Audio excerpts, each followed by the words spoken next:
الحمد للہ رب العالمین والعاقبۃ للمتقین والصلاة والسلام علی سید الانبیاء والمرسلین وعلی آلہ واصحابہ اجمعین وعلی عباد اللہ الصالحین اما بعد فاعوذ باللہ من الشیطان الرجیم بسم اللہ الرحمن الرحیم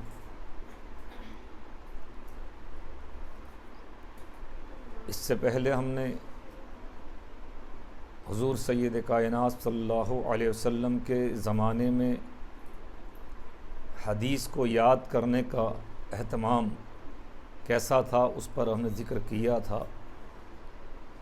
اب آج ہم صحابہ کرام کے دور میں حدیث شریف کو یاد کرنے کا کیسے اہتمام یا اس کو محفوظ کرنے کا کیسے اہتمام کیا اس پر ہم بات کر رہے ہیں۔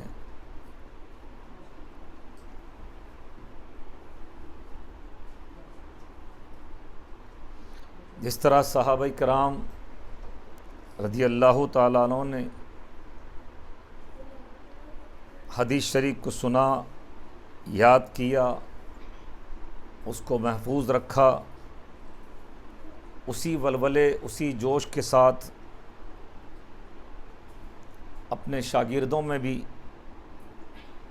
یہ جذبہ آپ نے پیدا فرمایا۔ حضرت عبداللہ ابن عباس رضی اللہ تعالیٰ عنہ نے فرمایا،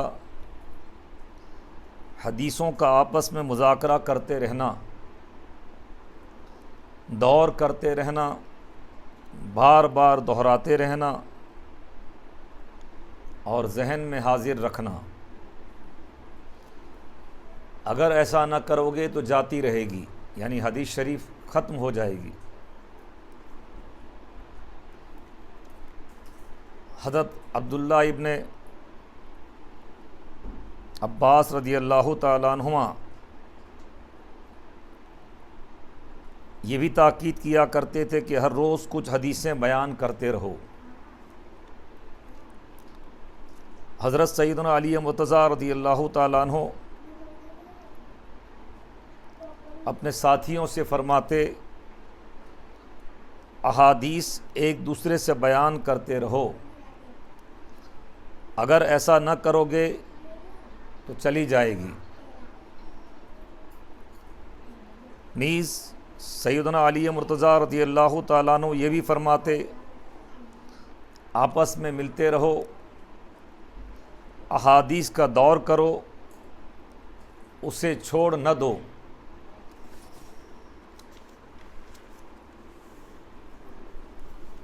حضرت سیدنا عبداللہ ابن مسعود رضی اللہ تعالیٰ عنہ بھی اس کی تاکید فرمایا کرتے تھے کہ حدیثیں ایک دوسرے سے سننے اور ایک دوسرے کو سناتے رہو، اسی طرح وہ باقی رہ سکتی ہے۔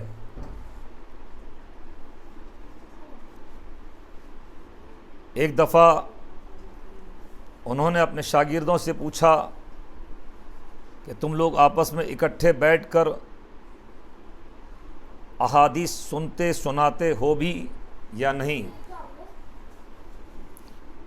شاگردوں نے جواب دیا، جی ہاں، ہم لوگ ایسا کرتے ہیں۔ اگر ہمارا کوئی ساتھی حاضر نہ ہو تو اگر کوفے کے آخری سرے پر ہوتا تو وہیں جا کر اس سے ملتے۔ مشہور تابعی حضرت سیدنا عطا رضی اللہ تعالیٰ عنہ کہتے ہیں کہ ہم لوگ حضرت سیدنا جابر رضی اللہ تعالیٰ عنہ کی خدمت میں حدیثیں سننے کے بعد اٹھتے، پھر ان کو بار بار سنتے اور سناتے۔ انہوں نے کہا، ہمارے ساتھیوں میں ابو زبیر کا حافظہ سب سے زیادہ اچھا تھا، اس لیے ان کو ہم سب سے زیادہ حدیثیں یاد تھی۔ حضرت سیدنا ابو سعید خزامی بھی آپس میں دور احادیث کیا کرتے تھے، بلکہ ان کی تاکید تھی کہ حدیث کو لفظ بلفظ یاد کی جائے۔ امام ظہری عشاء کی نماز کے بعد حدیث سننے سنانے کے لیے بیٹھتے تو صبح کر دیتے۔ یہ صحابہ کرام کا حال تھا اور ان کے دور میں حدیث کو محفوظ کرنے کا حال تھا۔ اب اسی طرح صحابہ کے بعد تابعی، اور تابعی کس کو کہتے ہیں اس کو بھی ہم نے عرض کیا ہے۔ تابعین کے زمانے میں بھی یہ حال ہوا۔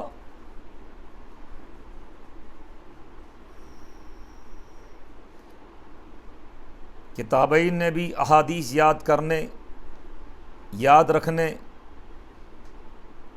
زیادہ سے زیادہ پھیلانے کا جو جذبہ صحابہ کرام سے حاصل کیا تھا، اسے اپنے شاگردوں میں پیدا کرنے کی ہمیشہ کوشش کرتے رہے۔ تابعین ہمیشہ اپنے شاگردوں یعنی تبع تابعین کو حدیث کے دور کی تاکید کرتے رہتے، اور ان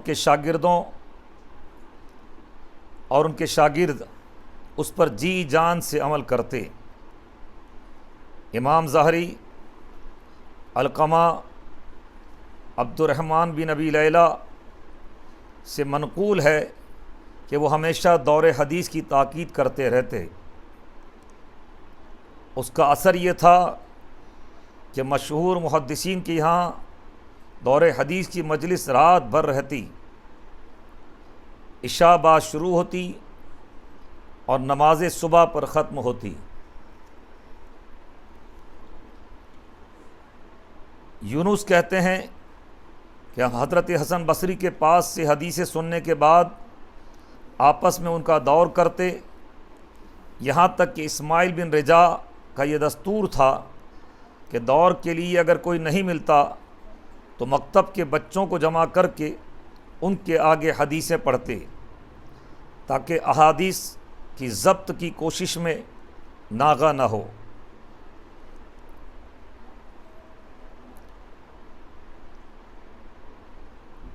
ان شواہد سے یہ بات صاف ہو گئی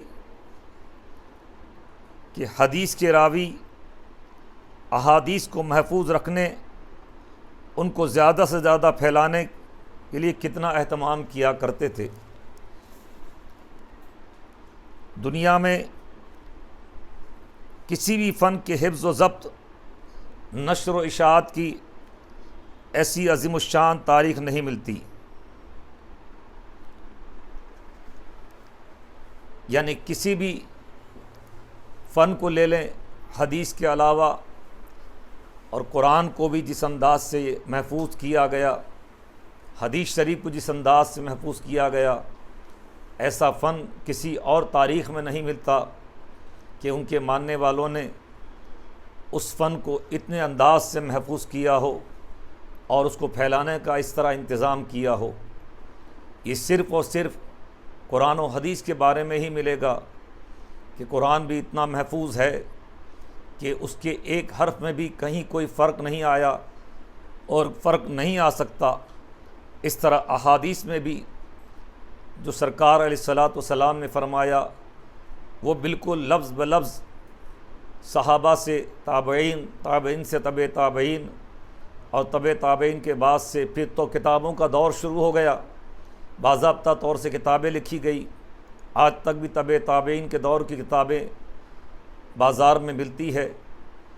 تو بہرحال ایسا انتظام کیا گیا، یہ ان علماء کا، ان صحابہ کا، تابعین کا، پوری امت پر بہت بڑا احسان ہے کہ ہم تک قرآن بھی صحیح سالم پہنچا ہے اور احادیث بھی صحیح و سالم پہنچی ہے۔ اس لیے اب جو لوگ یہ کہتے ہیں کہ حدیث کا اعتبار نہیں ہے، ان کا دعویٰ کتنا جھوٹا ہے اس سے ہم اندازہ لگا سکتے ہیں۔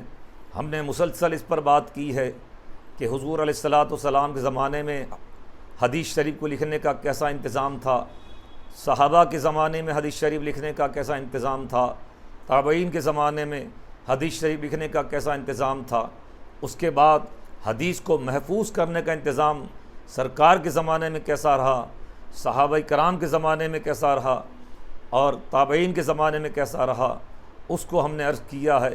یہ بات ہر عقل مند آدمی سمجھ سکتا ہے کہ اب اس میں جھوٹ کی کوئی گنجائش باقی رہتی نہیں ہے۔ اللہ تعالی ہمیں حق کو قبول کرنے کی توفیق عطا فرمائے۔